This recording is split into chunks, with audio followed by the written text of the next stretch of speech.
Hi, I'm Peggy Farren. Welcome to the Understand Photography Show, where we talk about travel, nature, and fine art photography. Today, our executive producer, Heather Musingo, and I are going to talk about bracketing and HDR. The Understand Photography Show is first a podcast, so if you're wondering why we don't have any visuals, that's why. You can listen to us on iTunes, but we also put this on YouTube and on Facebook. We broadcast at 4 p.m. on Fridays. 4 p.m. Eastern Time on Fridays, and of course then you can always listen to the recordings. Check out our website at understandphotography.com. That's where we put the show notes. Heather does a great job. She does a little bullet point of the highlights of every single interview, every talk we do. We've got tons of stuff. The first thing you're going to see when you get to understandphotography.com is it'll say click here for freebies. So click there, and we've got all kinds of different things that you can choose from, or you can choose them all. How to get tax sharp images every time. That's a very popular download. What you need to become a solid photographer. There's a lot of stuff, so go check that out at understandphotography.com. So Heather Musingo is the producer of the Understand Photography Show. She's been doing it a long time, and she and I are going to talk about bracketing and HDR. I just got back from Tuscany, and we did a lot of sunrise and sunset. We did a lot of sunrise and sunset photo shoots. So we were bracketing a lot. So it's fresh in my mind, and I wanted to talk about it today. Thanks. It's great to be on this side of the camera again. Yay! Good to have you right here with me. I'm always right here with you. I know. Okay. So you just got back from Tuscany, and you took a lot of pictures of sunsets and sunrises. So let's tell the audience what is HDR? Okay, HDR actually stands for High Dynamic Range, and HDR is a term that's been around for a long time. It's just that now we also have a term called HDR Photography since digital photography came about. But HDR means High Dynamic Range. So that's a picture, any picture, that has a lot of darks, well, maybe not a lot, but darks and lights and some midtones, so that, you know, our eyes can see so many stops of light, but our camera can't. So if you're doing a sunrise or sunset, for example, the sky is going to be very bright, and then the landscape part, the land, is actually going to be really dark. Right. So that would be a high dynamic range picture. It would have the light sky and the dark land. Okay. Landscape, I don't know. Anyway, so that's a high dynamic picture, high dynamic range picture. Since we have digital photography now, the smart people of the world came up with an idea. Why don't we bracket, and we'll talk about bracket in a minute, take different exposures of the same picture and then blend them in software to make it look like our eyes see it. Like our eyes see it, or even better, actually. Yeah. Because you can see the landscape, you can see the greenery maybe, and then you can also see the pretty sky. The problem with, back in the film days, you couldn't really do much about that, because if you exposed for the landscape, the sky would be all blown out. If you exposed for the sky, the landscape will be black. Does that make sense? Yeah, and it would be hard to merge them with film. I don't. Maybe smarter people than me could do it. I wasn't capable, but with the software out there, and it just keeps, the software just keeps getting more sophisticated, so it gets easier and easier to do it. So tell us, what is bracketing? Okay, so bracketing. So in order to get that picture to come out, the sky to come out and the landscape to come out and the midtones to come out, you're going to take different exposures of the same picture. So you have to be on a tripod. And I shouldn't say that, because some of the software is really sophisticated that if you can hold really still, sometimes you don't need a tripod, but it's way better to have a tripod. So your camera's on a tripod. You're going to be using a remote shutter release, because you don't want to shake the camera at all, because you're going to have some pretty slow shutter speeds at times. Okay. So you're going to bracket, you're going to take, you're going to meter in the midtones. So that's your 0, when your meter's at 0. But then you're going to take another picture that's going to be maybe 2 stops darker. Then you're going to take another picture that's going to be 2 steps brighter. So you're going to have 3 pictures or more. It doesn't have to be 3, but 3 is kind of the, Right. the easiest way, I guess. So you're going to have 3 pictures, overexposed, kind of in the middle, and underexposed. And then you're going to blend them in some kind of software. I mean, there are many kinds of software. We'll talk about that in a little bit too. So that's what bracketing is. It's just taking the same picture with different exposures. And do you use the histogram to help? You could, but I don't. Okay. I use the meter. Okay. So I meter on 0 on the first picture, and then the second and the third picture, I just do 2 steps over, 2 steps under. And I say that, but I am a very sloppy HDR person. Sometimes I just move the shutter speed without really measuring. I just kind of dial it up and then dial it down and just take those pictures if I'm lazy, which I am lazy. And the software makes it work anyway. As long as it's enough range. Okay. So how do you set up your camera to bracket automatically? All right. There are 2 ways to bracket, basically, on all cameras. One is automatically and one is manually. When I learned automatically, and I found it kind of confusing because the Canon camera, I'm a Canon shooter, and the Canon doesn't make it as easy as some of the other brands. But, so first I'm going to tell you manual, if you don't mind. Okay, go right Okay, because that's how I do it, because I'm lazy, remember? So let's take a for instance of a landscape in Tuscany. So get there, put my camera on the tripod. I'm doing a landscape, so I always teach this in my class. How do you know what your settings are? The first question is what effect do I want? Well, with a landscape, I want everything sharp. So I'm going to be at f8 or f11.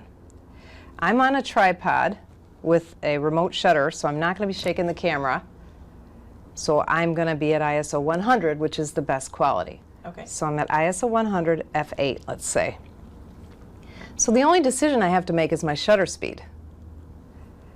So what I'll do is I'll meter, maybe on the mid-tones of the sky, and then I'll take that picture with the shutter release cable, and then I'll just dial, let's say it was ISO or shutter speed of 100 or 125.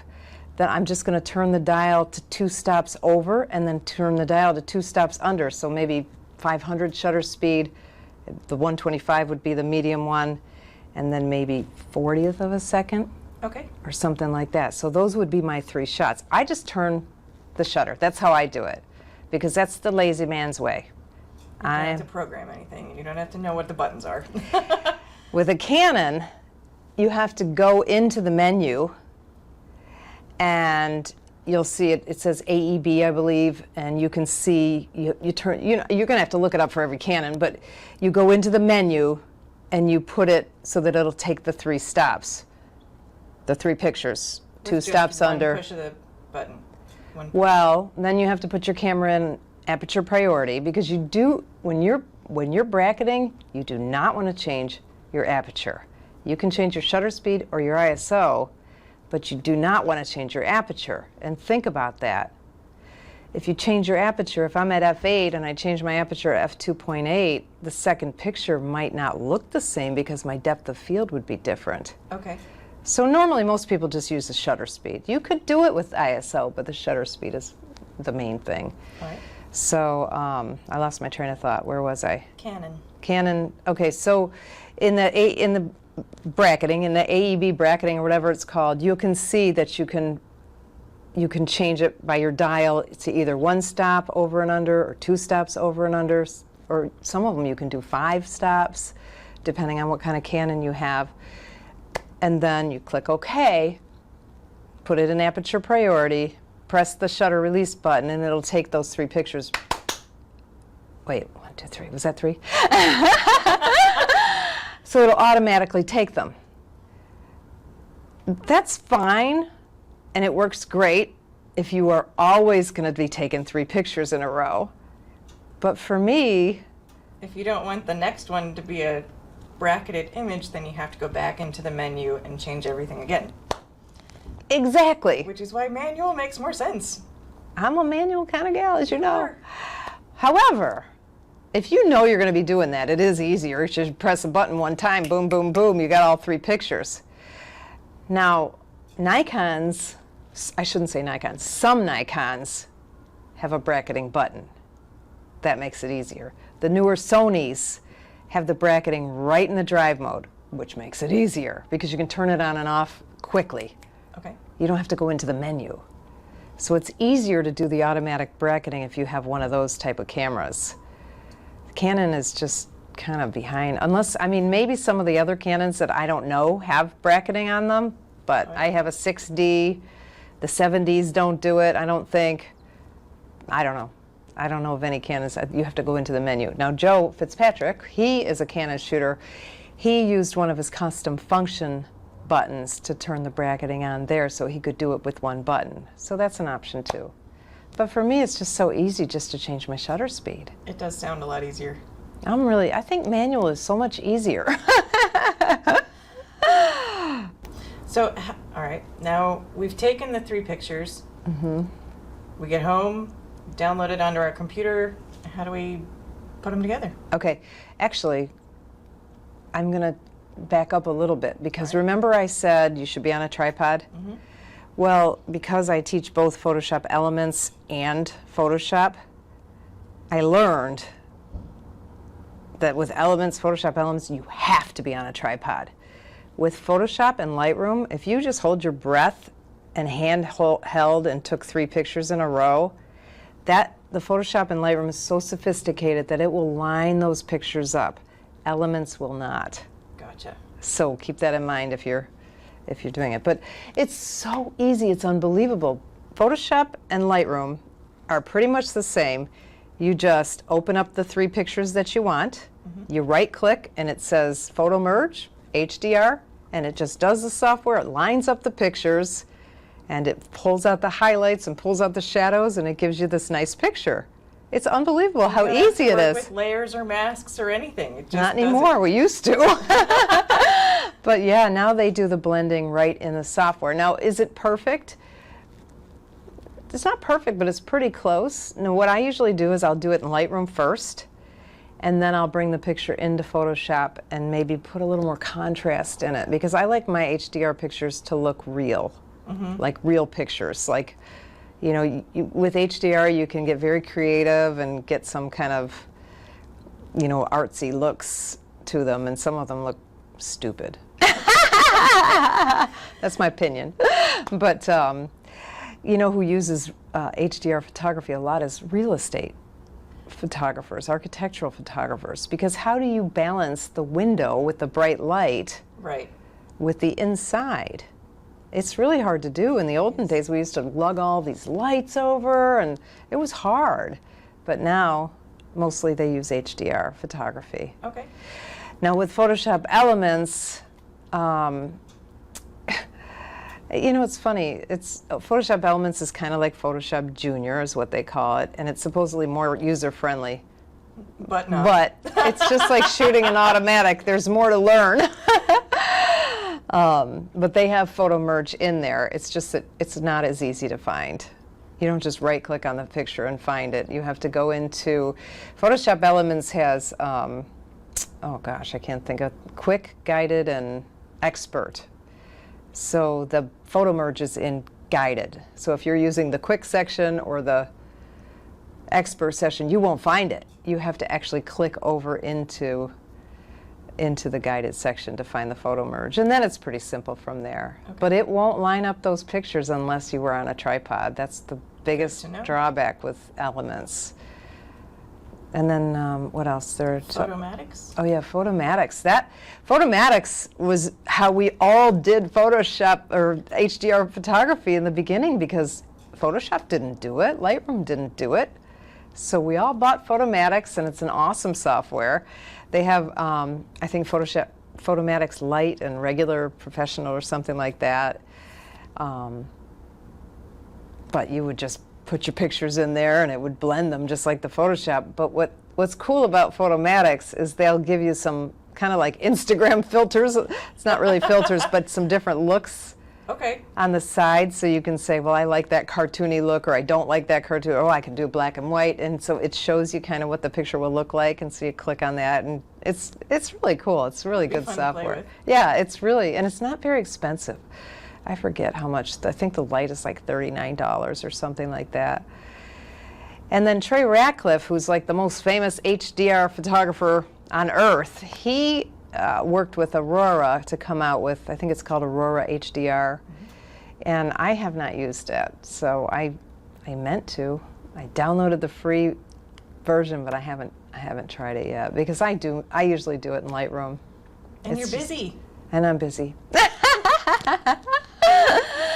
All right, so how can we keep the image from being too comic book like? Yeah, because you have to really watch that. I think, Is it the contrast that makes it? yeah, if there's not enough contrast, I think it makes it kind of cartoony. When you do it in Photoshop or Lightroom, it is pretty good, but it is a little, it doesn't have as much contrast as I think it needs, so I just go into Photoshop and add contrast. The HDR, that Photomatics, you can have looks that are super cartoony looking or whatever, but you do have to watch it. One of the things that will help when you're shooting is the more pictures you have, the less cartoony it will look. Okay. So you don't instead have of- to just take 3. You can take 7. That's a lot. It is a lot, but it's so easy. Yeah. I mean, it's just so easy to process it. You just, if you're using Lightroom, you highlight those 7 pictures, right click and say Photo Merge HDR. It's so easy. So the more pictures you have with different exposures, the more natural the picture will look when it's blended. Gotcha. But a lot of it is just playing around with it in Photoshop. You just, sometimes people get so excited about Photoshop that they tend to overdo things. Look what I can do! It does this and this and this If you and have a this. husband or a wife to, put you back into your place, say, what do you think of this? They'll help you there. Look real. You bypassed the realism there. Yeah, but you know what? Sometimes it's cool. It can be. And if you're you're- looking for something more artistic, You can do some cool things, because when I first started doing the ladies only trips, 10 years ago or whatever it was, we used Photomatics all the time. And a lot of the ladies were beginners and barely even knew how to use Photoshop, but they would get into Photomatics and they would start coming up with weird looking stuff, but some of it was really cool. So if you're an artist and you want to make it look cool, you can do really, really cool things, especially if you get that Photomatics software. That stuff is cool. nice. Now, does Nick Effects have any? I mean, it'll change the look again, but it doesn't really have anything to do Doesn't with have anything. HDR. I don't Okay. think they have an HDR program within NYX, but I don't know. I could be wrong. Okay. Do you have any final tips for bracketing in HDR? Well, me, the manual girl, I think that you should learn how to do it both ways on your camera. I think that's everybody's first advice. Learn your camera. Yeah. Use your camera. Learn all the buttons, learn all the functions, learn how to do it in manual. First tip for everything. Although I don't agree with learn all the buttons, Okay. because if you try to learn everything on your camera, you're going to drive yourself crazy. But you have to know photography. You have to know photography, and you have to know your camera and how to put those two together. So if you're learning to shoot in manual from the first place, the bracketing is going to be very easy in manual. But it's faster if you're bracketing automatically. So I think you should learn both and then just see what you like better. I know how to do it on a Canon. I teach people how to do it all the time, but I don't like it. It's not for me, Right. but it could be for you. Okay. So that's the first advice, is learn both, and then play around with the processing, because it can be really cool. You might come up with this new, unique look to photography. I mean, digital photography has opened up a whole new world of art for us as photographers, because we're not, married to this is how we saw it anymore. Now you can Right. make it look bizarro if you want, and what's wrong with that? I don't think anything's wrong with that. I mean, I'm more of a purist, but that's just me. That doesn't mean I don't like the stuff that, you know, I like that. Some people come up with some cool stuff. They do. There's lots of things you can paint with your camera. Yeah. Yeah, that painted look is in for portraits and things like that. Oh, I wonder if you could do that with HDR. But HDR is, you know, if you're an architectural photographer, you're going to use it for work. But for most of us, it's just fun. We're just doing it for fun. Or landscape photographers, photographers are going to have to use HDR to balance that out. I shouldn't say that because back in the film days, and when I was in Tuscany, I did see photographers using a graduated filter in front of their lens. So they would darken the sky so that it would balance out with the landscape itself, which of course is another option. It's just, you know, the lazy man's option is HDR. And I have mentioned I'm lazy, right? And I guess overview of what equipment we need for, definitely need a tripod and a shutter release cable. Anything else? Just those two. A camera that shoots in the manual mode. Not a point and shoot. No, you can't do it in automatic. I shouldn't say that because even the iPhone has an automatic HDR in it. You don't have any control over it. Right. And it's not two stops one way, it's just very minor, but still, if you wonder why sometimes you take a picture with your iPhone and it looks better than you did with your DSLR, that's why, because they're processing it for you. And if you're in the HDR mode on your iPhone and you hit the button one time, you actually took 3 pictures. Oh, wow. You didn't know that? I did not. Ah. You should take my cell phone class sometime. But yeah, so I am not as familiar with, like, I know the Olympus is big time into doing a lot of processing in camera. Sony's are doing a lot of processing within the camera too. So the other thing I forgot to mention is you probably should be shooting in the RAW mode. Oh, right. Keep those pixels. Yes, exactly. You can do it in JPEG, but again, you don't have as many pixels, so RAW is better. And especially with the big discrepancy in light. Yep. Did I forget anything else? I don't think so. I can't think of anything else. I think that was it. All right. Well, thank you very much. And audience, could you please do us a favor and give us a review on iTunes? It'll really help for the show to keep us going. And again, if you have any ideas for guests or topics, please drop us a line and we'll try to accommodate.